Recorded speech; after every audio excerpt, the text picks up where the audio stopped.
Hey guys, I just want to make this video because recently I reached 1,000 subscribers, which I'm really grateful for. I know it's still a very small channel and it's a very niche topic, but I am grateful for all the fans out there, all the feedback I get, all the criticism I get. I always like hearing your guys' perspectives on maybe why you didn't agree with me, or why you did agree with me, or what I could have done better. It's always interesting to kind of see different people's views on a cookbook you might have really liked, or a cookbook you didn't really like. I know this is a very niche and small channel, so I'm very grateful for all the people who watch this and really enjoy the content. I think I want to take time in this video to go over how I review cookbooks. I'm going to break it down into categories so it's a lot easier to digest. Even though I've hit 1,000 subscribers, I haven't been monetized yet because I need to reach 4,000 watch hours. Currently I'm sitting a little bit below 2,000, so a little under halfway there. If you guys could just watch this whole video, it's going to be a little longer because I'm kind of rambling on about how I review cookbooks. That would be great. Even if you just put it on the background and just listen to my voice, I would really appreciate that. So let's get started.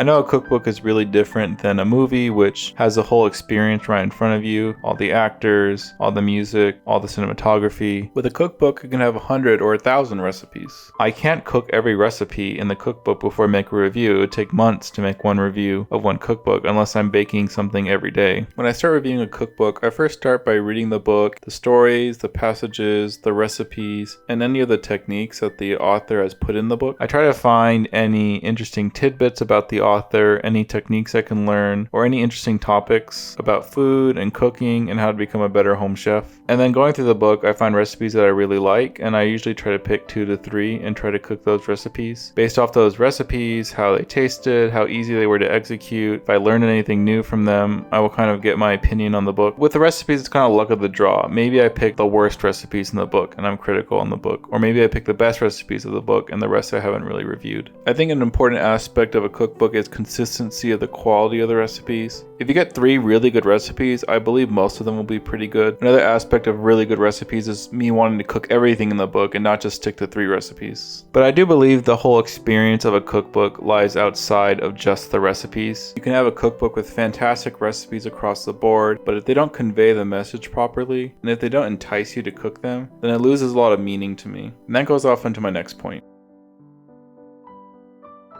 Another aspect I looked at is the quality of the writing in a cookbook. In my review of Molly Baz's cookbook, I didn't really like how she wrote. I found it kind of distracting and a little cringy. I know people critique me on that and saying I didn't really need to critique her writing when it's a cookbook. My opinion is that there's a book in the term cookbook, so I need to critique and look at their writing style, how they convey their message. Is the writing distracting or is it properly done? I think it's really important to see how they write the cookbook and convey techniques and steps and stories. It's all about the entire experience. I just can't exclude the writing because cookbooks focus more on recipes. I have to incorporate that. The writing can be important because it gives context on the recipes, maybe some information about the recipes or history about the recipes. Just stuff that can help you learn about these techniques and ingredients more. It's very important to be able to convey this message properly. It kind of ties into recipes because you can have a fantastic recipe, but if you can't tell me how to make it properly, then I don't know what to do.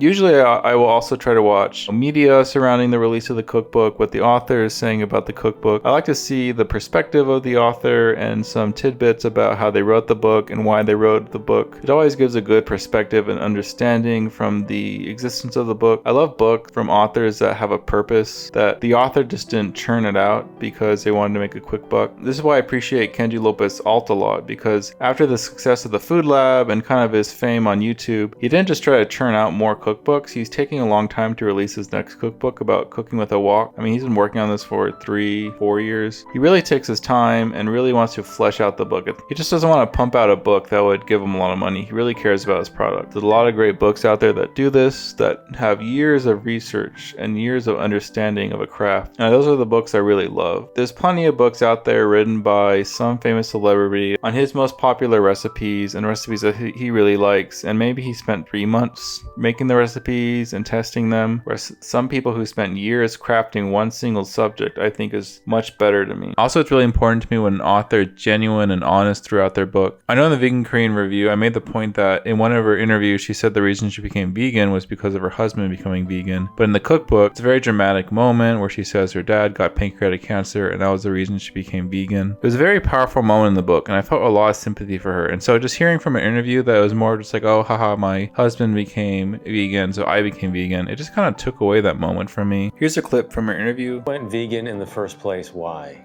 The most honest answer was because my then boyfriend, now husband, he wanted to go vegan.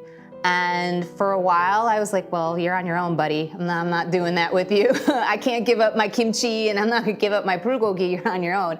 But there is fellowship in eating. And I was worried that if I didn't eat the same foods that he was eating, we would lose that. And so I figured, well, I'll just give it a try, see what happens. Like, it's not gonna kill you. Now compare that to what she wrote in the book. 2 days later, while my father was still recovering in the ICU from sepsis, his biopsy came back positive for prostate cancer. I stopped eating meat that same day. Hearing that story about her dad getting pancreatic cancer made me think about eating less meat. And then hearing that it wasn't actually true, it kind of affected me because that story was really important to me and my understanding of meat in my diet. And then suddenly it just realized it wasn't true. I really want the stories from the cookbook and the recipes to come from the author's heart. I think a cookbook is almost an extension of the author and the chef with their ideas and techniques they learn blending together, and then also their life lessons. And someone's life really reflects on their recipes and how they develop them. I think it's really important to have an honest story in your book. The honesty leads to giving me a unique perspective on cooking and food in different parts of the world and different experience people's have. I really love cookbooks that are hyper specific to maybe how the author grew up. Like in the book Deep Run Roots, it's all about Northern Carolina food, and it's just something I've never experienced, and I love learning about all the food out there, all the techniques, and then all the types of dishes that you can make in North Carolina. I just love books that are very honest and straightforward with what the author might have experienced throughout their life. I also try to use this channel as a perspective of home chefs. I've never gone to culinary school. I'm just a typical home chef who likes to cook and learn new things. So there's a lot of books out there that can be very, very intense and meant for high class dining or making meals for 20, 30, 40 people. This channel is more for home chefs who want to make things that are interesting, learn how to take small little steps in becoming a better home chef and cooking better for yourself. I love cooking at home. It's very therapeutic and very fun just to work on your own recipes and try stuff out. It also saves money and you eat healthier. That's always a plus. I look at cookbooks that can teach you a lot at home. That's why I love the Food Lab so much, because it's just techniques on how to cook at home versus maybe a book for the CIA, which is meant for cooking at big restaurants and big portions for a lot of people. I also love cookbooks that are very specific on a topic. So if I can learn a lot more about fish or beef or chicken or yakitori or Indian food, just very specific things I always look for, because there's a lot to learn from someone with a unique experience. And I think you can bring that uniqueness and take it to your home cooking. You can also learn a lot about the world through these unique recipes and unique regions. There's so much out there and so many people with different choices on how they want to cook something that you can learn so much culture just through the food that you cook and eat. I think that's an important part about being a home chef, is just experimenting and learning about everything that's out there.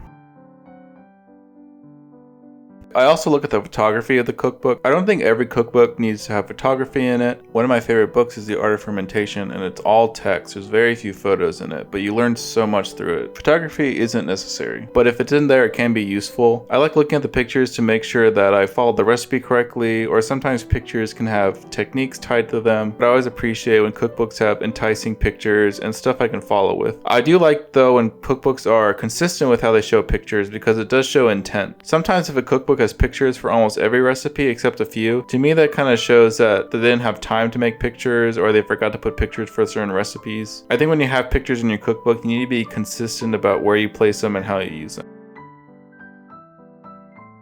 So now you kind of learned everything on how I look at a cookbook and how I review it and my thought process behind everything. For simplicity, I'm just going to list out everything in order from the most important being at the top to the least important aspect being at the bottom. That way you can get a really easy way of figuring out how I review a cookbook. I try to be as fair as possible when looking at a cookbook, and I try to read everything and give the best chance I can for each book. I appreciate all the viewers I've had for this channel, and I'm glad you guys have been enjoying my content. I hope you understand more about my perspective on books and what I enjoy reading. Anyway, thanks for watching this video. I hope to hear more from you guys in my future videos. Bye.